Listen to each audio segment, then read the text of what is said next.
Assalamualaikum warahmatullahi wabarakatuh.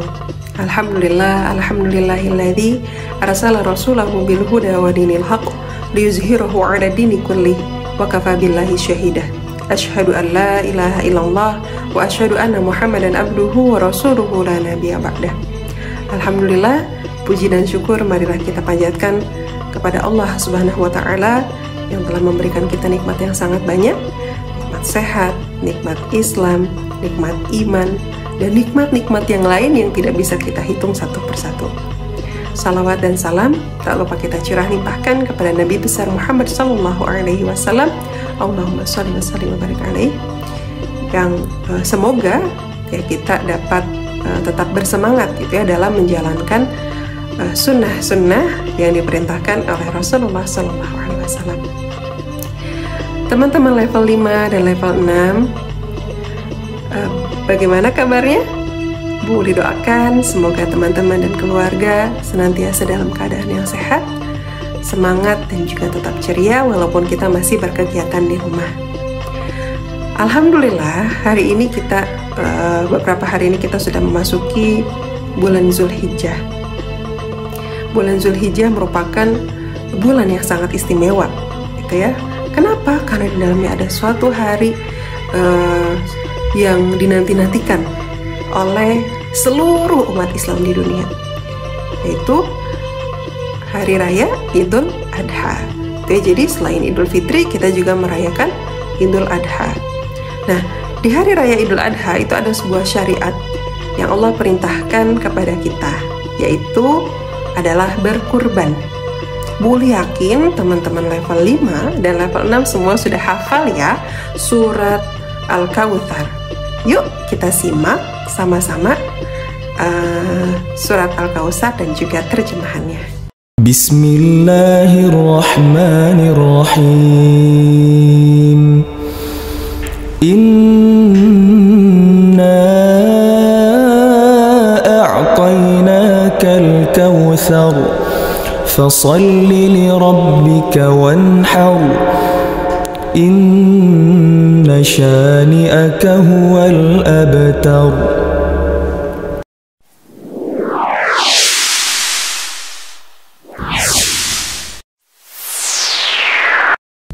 Tadi kita sudah simak sama-sama surat Al-Kautsar dan juga terjemahannya.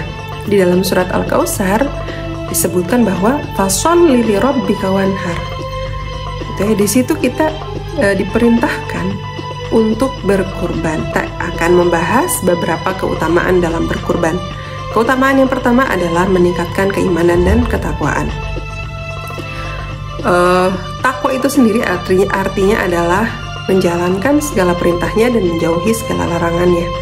Di sini Allah telah memerintahkan kepada kita, gitu ya, seperti yang tadi sudah dijelaskan di Quran surat Al-Kautsar, gitu ya, bahwa Allah memerintahkan kita untuk sholat dan juga berkurban, gitu ya. Jadi ya apalagi ketika kita punya kelebihan harta, gitu ya, kita mampu, uang kita cukup untuk berkurban, gitu ya, maka keluarkanlah, gitu ya, sebagian harta kita, sisihkanlah sebagian harta kita untuk berkurban. Ya, semoga dengan kita melakukan kurban ini kita dapat bertambah keimanan kita dan juga ketakwaan kita kepada Allah Subhanahu wa taala. Keutamaan yang kedua adalah untuk menambah pahala kita. Gitu ya, untuk menambah amal kebaikan kita. Gitu ya. Jadi ketika kita berkurban, Allah memberikan pahala yang sangat besar kepada kita, gitu ya. Bahkan di dalam sebuah hadis dikatakan bahwa pahalanya itu sebanyak bulu hewan yang disembelih. Kalau misalnya teman-teman berkurban domba, gitu ya, itu kan domba banyak bulunya ya. Ada yang pernah hitung berapa jumlah bulu domba? Kayaknya nggak ada ya, saking banyaknya, gitu ya. Jadi dapat kita simpulkan bahwa pahala bagi orang-orang yang berkurban itu sangat banyak, gitu ya. Masya Allah, banyak sekali pahala yang kita dapatkan ketika kita berkurban. Jadi yuk kita sama-sama berburu, gitu ya, pahala yang sangat banyak, gitu ya, dengan berkurban. Keutamaan yang selanjutnya adalah sebagai sarana untuk berbagi kepada saudara-saudara kita yang membutuhkan. Bagi kita mungkin mudah ya untuk bisa makan daging setiap hari. Tapi bagi saudara-saudara kita yang lain, jangankan untuk makan daging, untuk makan pakai nasi aja dan garam itu kadang-kadang bisa sehari cuma 1 kali. Jadi dengan berkurban ini adalah seruan gitu ya, ajakan kepada orang-orang yang memiliki harta gitu ya, kelebihan harta, untuk berbagi gitu ya kepada saudara-saudara yang lain gitu ya, kepada saudara-saudara kita yang berada, kondisi ekonominya berada di bawah kita. Ya, jadi dengan berkurban itu kita juga bisa berbagi kepada sesama. Itu jadi tadi ya, meningkatkan ketakwaan gitu ya, kemudian juga kita bisa berbagi kepada saudara-saudara kita. Kita bisa berbagi kebahagiaan kepada saudara-saudara kita. Keutamaan yang terakhir adalah sebagai tanda syukur kita kepada Allah. Allah telah memberikan berbagai tadi ya, Allah telah memberikan berbagai macam nikmat kepada kita, nikmat Islam, nikmat iman, itu ya, nikmat banyak lah ya yang tidak bisa kita sebutkan satu-satu. Nah, sebagai tanda syukur kita gitu ya adalah salah satunya dengan berkurban. Ya, kita menyisihkan sedikit harta kita gitu ya untuk membahagiakan saudara-saudara kita yang lain. Apalagi saat ini kita sedang di masa pandemi, di mana perekonomian Indonesia itu sudah tidak stabil gitu ya teman-teman ya, atau bisa dikatakan banyak orang-orang yang terdampak gitu ya dari wabah corona ini.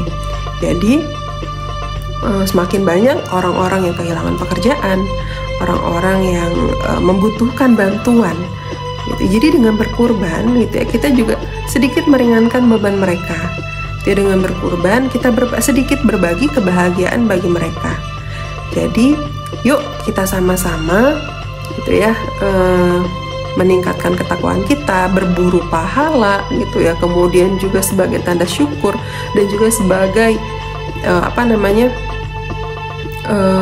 wadah untuk berbagi gitu ya kepada sesama dengan berkurban. Jadi teman-teman, yuk kita sama-sama berkurban gitu ya, agar kita tadi mendapatkan keutamaan-keutamaan tersebut. Ya, Bu, kalau tahun ini kayaknya aku belum bisa deh, uangnya belum cukup, nggak apa-apa.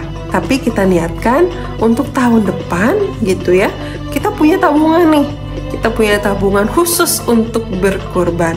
Bu, kayaknya kalau setahun aja belum cukup, Bu, tabungan aku buat berkurban. Nggak apa-apa, yang penting kita berniat untuk berkurban gitu ya. Jangan sampai kita kalah sama nenek-nenek pemulung ya. Beberapa tahun yang lalu Bu Li pernah lihat di berita ada nenek-nenek pemulung teman-teman ya, tapi beliau tuh selalu menyisihkan dari penghasilannya itu sekitar 1.000 atau 500 ya, Bu Li lupa waktu itu beritanya, tapi yang jelas beliau ini selalu menyisakan gitu ya, selalu menyisihkan sebagian rezeki yang dia dapatkan untuk ditabung gitu ya, agar bisa berkurban. Ini nenek-nenek padahal hanya pemulung ya. Mohon maaf teman-teman, mungkin juga memahami ya, kalau pemulung itu mungkin penghasilannya tidak seberapa, rumahnya nggak sebagus rumah kita, makanannya nggak seenak makanan kita, tapi nenek ini semangat gitu ya untuk berkurban, semangat untuk meningkatkan ketakwaan gitu ya, semangat untuk berbagi, padahal dianya juga sendiri masih kekurangan. Kita yang sudah kelebihan rezeki, punya tempat tinggal yang nyaman gitu ya, punya makanan yang berkecukupan gitu ya, mari kita sama-sama sisihkan rezeki kita untuk saudara-saudara kita yang membutuhkan. Baik, itu saja yang bisa boleh sampaikan. Kurang lebihnya boleh mohon maaf. Yang benar datangnya dari Allah, yang salah datangnya dari Bu Li pribadi. Maka pada Allah boleh mohon ampun, dan pada teman-teman boleh mohon maaf jika dalam penyampaian ini ada salah-salah kata. Al-haqqu min rabbika fala takunanna minal mumtarin. Wassalamualaikum warahmatullahi wabarakatuh.